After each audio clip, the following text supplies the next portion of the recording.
अस्सलाम वालेकुम नाज़रीन, MR न्यूज़ हेडलाइंस में एक बार फिर आपको खुशामदीद कहते चले। मैं हूँ कंजा असलम। खैबर पख्तूनख्वा के ज़िला हंगू के मरकज़ी बाज़ार में मुसल्लह मोटरसाइकिल सवारों की फायरिंग में 2 ट्रैफिक पुलिस एहलकार शहीद हो गए।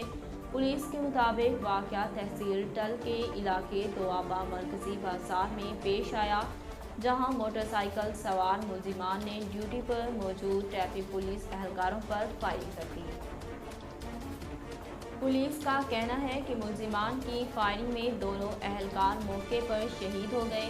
पुलिस के मुताबिक फायरिंग के बाद मुलजिमान फरार हो गए, जबकि पुलिस की अजाफी नफरी ने मौके पर पहुंचकर लाशें अस्पताल मुंतकिल की।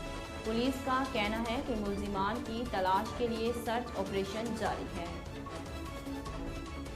अफगानिस्तान के वज़ीर बराए हायर एजुकेशन मौलवी अब्दुल बाकी हक्कानी ने सरकारी यूनिवर्सिटियों और आला तालीमी इदारों में तालीमी सरगर्मियाँ दोबारा शुरू करने का ऐलान कर दिया।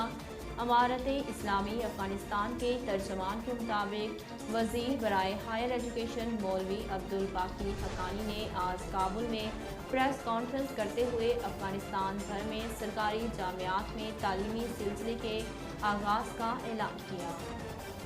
अफगान हुकूमत के ऐलान के मुताबिक अफगानिस्तान के गर्म मौसम वाले सूबों की सरकारी जामियात में तदरीसी अमल का आगाज़ 2 फरवरी से होगा, जबकि सर्द इलाकों में सरकारी जामियात 26 फरवरी से खुलेंगी और पढ़ाई का आगाज़ होगा।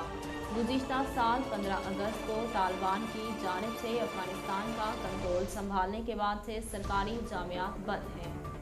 वफाकी वज़ीर दाखिला शेख रशीद ने कहा कि बिलावल 27 फरवरी को आएँ, दीगर 23 मार्च को आएँ, कोई फ़र्क नहीं पड़ता। न धरने से कुछ होगा, न लॉन्ग मार्च से कुछ होगा। रावलपिंडी में मीडिया से गुफ्तगू में शेख रशीद का कहना था कि फजलुर रहमान को सबसे ज़्यादा तहरीक अदम एतमाद का शौक है। अपोजिशन के 14 से 15 अरकान अंदर से इमरान खान के साथ हैं।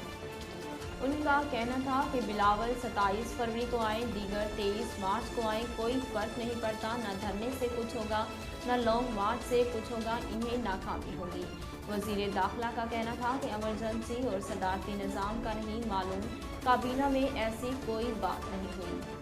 पाकिस्तान सुपर लीग के 7वें एडिशन के 7वें मैच में मुल्तान सुल्तान्स ने सनसनीखेज मुकाबले के बाद कोयटा ग्लैडिएटर्स को 6 रन से शिकस्त दे दी। 175 रन के तआक़ुब में कोयटा ग्लैडिएटर्स की टीम 20वें ओवर में 168 रन बनाकर आउट होगी। यूं मुल्तान सुल्तान्स की टीम 6 रन से कामयाब रही। नाज़रीन, अब तक के लिए इतना ही। मज़ीद खबरों और अपडेट के लिए देखते रहिए MR न्यूज़। अहलियाने लैया के लिए खुशखबरी। MR न्यूज़ चैनल ला रहा है लैया से रोज़नामा MR news. Editor in chief Mohammad Rehan Ruhani. अब आप रहेंगे हर खबर से बाखबर। इशात का 35 साला तजर्बा, खूबसूरत इशात के साथ बहुत जल्द रोज़नामा MR न्यूज़ का आगाज़।